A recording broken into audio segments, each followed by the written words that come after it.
¿Qué tal? Para este segundo episodio vamos a centrarnos en el proceso de manejo de impresiones.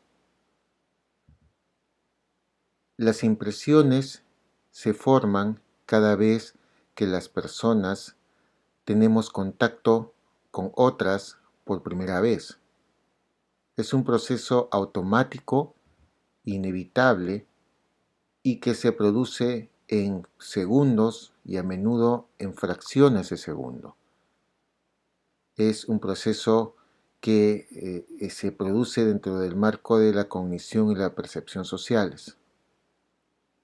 Y lo más importante es que muchas veces no solo es automático, no solo es rápido, sino que también conlleva importantes consecuencias, ya que cuando nos formamos una impresión de una persona, a menudo no somos conscientes o no tomamos en cuenta de que nuestras impresiones se forman en base a información fragmentaria, incompleta y que nuestro proceso no puede ser exacto por esas limitaciones.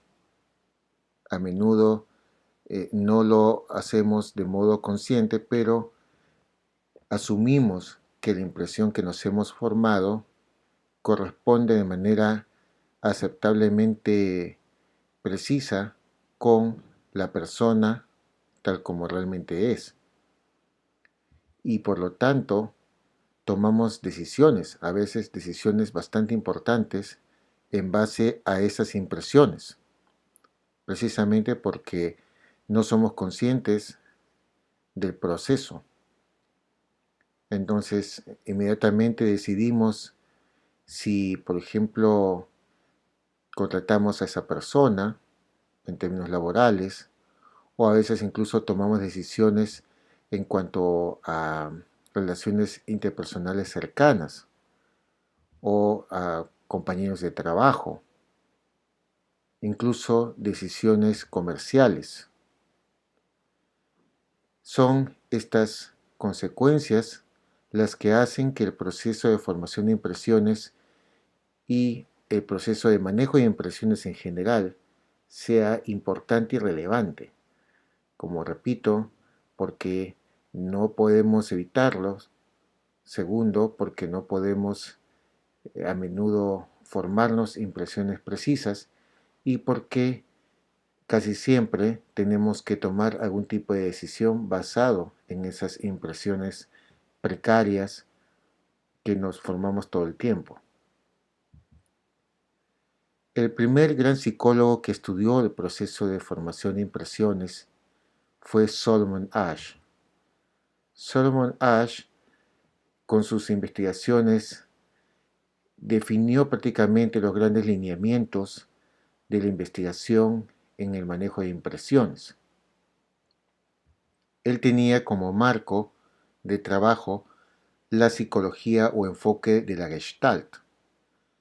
Gestalt es una palabra alemana que significa forma.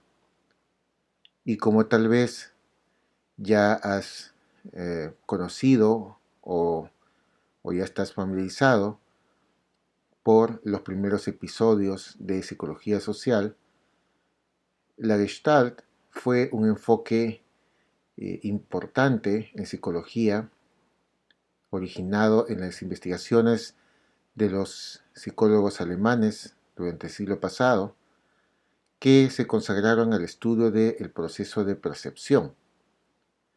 Entonces, en el proceso de percepción, ellos generaron una serie de principios que explican cómo es que las personas percibimos los estímulos del medio ambiente. Y tal vez el principio más importante de la Gestalt, de la psicología de la Gestalt, es el todo es más que la suma simple de las partes. ¿Y qué significa esto? Significa que cuando nosotros percibimos a algo o a alguien, sobre todo cuando hablamos de psicología social estamos hablando de alguien, otra persona, no lo hacemos sumando los estímulos o las señales que ese alguien emite consciente o inconscientemente, sino que de un solo vistazo integramos la información y le damos una definición comprensiva, una definición total. Por ejemplo, basta una mirada para que ustedes puedan definir cuál es la diferencia entre estos dos personajes, ¿no? El personaje de la izquierda podríamos decir que es una persona probablemente un oficinista, una persona seria, una persona sistemática, tal vez un poco aburrida. En cambio, el personaje de la izquierda nos da la impresión de ser una persona informal, una persona joven, una persona espontánea, probablemente creativa. Y nos hemos formado estas dos impresiones de manera automática y rápida, y para ello no hemos necesitado analizar parte por parte, no hemos necesitado ver primero cómo son los zapatos de uno de los dos personajes, cómo son los zapatos del otro, cómo es el modelo del pantalón, etcétera, etcétera. No hemos analizado la posición de cada uno de los dedos de las manos de cada uno de los personajes, etcétera, etcétera. Nos ha bastado una sola mirada. ¿Por qué? Porque nosotros, como seres humanos, nos hacemos una imagen inmediata, integramos esta serie de estímulos y les damos una interpretación global, integral, holística, como se dice también, holística con H, inicial, holística, sin necesidad de sumar los pequeños detallitos. ¿Ok? Entonces, eso es una aplicación directa del principio de Gestalt de el todo es más que la suma simple de las partes. Eso también sucede, por ejemplo, cuando vemos una película. Cuando, por ejemplo, vemos el personaje masculino y el personaje femenino que se acercan y se van aparentemente a dar un beso, estamos pendientes de la acción y la dinámica entre los dos personajes y no nos distraemos analizando el color de los muebles, analizando la iluminación, analizando el cuadro que está al fondo o los pliegues de la ropa del varón, ¿no? O de la blusa del personaje femenino, etcétera. ¿Por qué? Porque le damos una interpretación global a la situación. Interpretamos que estamos ante una película romántica, ante una escena romántica, y a eso es a lo que prestamos atención y eso es lo que percibimos. Inclusive alguien podría, como a menudo sucede en las películas, cambiar algunos aspectos de la escena, los famosos errores de edición, de los que puedes encontrar muchos en YouTube, por ejemplo, de famosas escenas del cine y donde se ve de que hay detalles como la corbata de uno de los personajes o el escenario que cambia de un cuadro a otro cuadro de la película, y es algo que prácticamente nadie se da cuenta, de lo que nadie se percata. ¿Y por qué sucede esto? Porque las personas percibimos una escena como un todo integral y no estamos prestando atención a cada uno de los detalles para luego finalmente formarnos la impresión. A eso se refiere, ese es otro ejemplo del principio de Gestalt, según el cual el todo es más que la simple suma de las partes. Entonces, efectivamente, cuando nos formamos una impresión de una persona a la cual conocemos por primera vez, no hacemos una relación de todas sus características, sino que de un solo vistazo nos hacemos una idea y lo asignamos a alguna categoría. Es como si percibiéramos un sistema de relaciones entre los rasgos más que los rasgos mismos. Esto es un interesante aporte de Ash y de sus colaboradores. Él, por ejemplo, diseñó un muy interesante experimento en el cual describe verbalmente a dos personas. Y lo vamos a realizar ahora entre tú y yo. Vamos a empezar a hacer esa descripción. Vamos a conocer a dos personajes. El primero lo vamos a llamar Marcelo. Esta persona es diligente, afectuoso, práctico, cauteloso, decidido, hábil e inteligente. Luego vamos a conocer a Horacio. Horacio es una persona fría, práctica, cautelosa, hábil, decidida, inteligente y diligente. Ahora, sin deliberar mucho, responde de manera espontánea estas dos preguntas. ¿A cuál de los dos, a Marcelo o a Horacio, preferirías como jefe de un proyecto? ¿Y a cuál de los dos te gustaría tener más como amigo? ¿Ya tienes tu respuesta? Pues si respondiste que preferías como amigo a Marcelo y si preferiste como jefe a Horacio o tal vez también a Marcelo, lo que has hecho es precisamente percibir a estos dos personajes según los principios que Ash definió en la primera mitad del siglo XX. ¿Y cuáles son esos principios? Esos principios indican de que los seres humanos no percibimos todos los rasgos de las personas de la misma manera. A algunos rasgos los percibimos como más importantes que a otros. Entonces, cuando, por ejemplo, yo percibo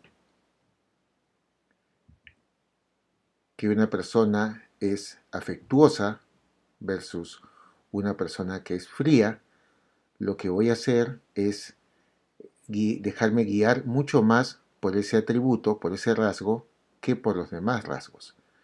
A esos rasgos que pesan más en mi percepción, que me influencian más en la percepción, los llamo rasgos centrales. Solomon Ash los llamó rasgos centrales. Son aquellos que impactan más, influyen más, moldean más fuertemente la impresión que me formo de la otra persona. Y eso es lo que sucedió en el caso de Marcelo y Horacio, porque si te das cuenta, lo único que varió en la descripción que yo hice de ambos personajes fue que a uno de ellos le atribuí el rasgo de afectuoso y al otro le atribuí el rasgo de ser una persona fría. Ese es lo único que cambió, si te das cuenta, es lo único que cambió en la descripción de los dos personajes. Entonces, eso, sin embargo, eso fue suficiente para que tu impresión general de ambos personajes fuera distinta y prefirieras a uno que a otro para cada uno de los dos roles. Es a eso a lo que Ash llama rasgo central, un rasgo que si lo cambias, cambia toda la impresión que te formas de la persona. Y el otro rasgo, el otro tipo de rasgo se llama, según la teoría de Ash, los rasgos periféricos. Los rasgos periféricos son aquellos que añaden información, complementan la impresión que nos formamos, pero que no necesariamente la cambian. Entonces yo puedo cambiar algunos rasgos periféricos y la impresión general que me formo de esa persona no varía de modo significativo. En cambio, si altero los rasgos centrales, definitivamente se va a modificar mi impresión. Entonces, aquí tenemos ya, para hacer un pequeño resumen, los dos primeros puntos que vamos a tratar sobre el tema de manejo de impresiones. Primero, que la formación de impresiones es un proceso automático, es un proceso inevitable y es un proceso basado en información fragmentaria, precaria, momentánea, incompleta, pero que sin embargo asumimos como completa y asumimos como la impresión real o una imagen más o menos veraz de lo que la persona es. Segundo, que no todos los rasgos que posee una persona o que percibimos en la persona cuando recién nos la topamos, nos la conocemos, no todos los rasgos son iguales. Algunos rasgos van a impactar más en mi impresión y a esos los llamaremos rasgos centrales. Y otros rasgos serán secundarios, complementarán mi impresión, pero no serán fundamentales para la imagen que yo me forme. Esos otros rasgos los vamos a llamar rasgos periféricos. Ok, entonces vamos a cerrar este episodio con esos dos conceptos y en el episodio siguiente vamos a tratar el tema de el álgebra cognitiva.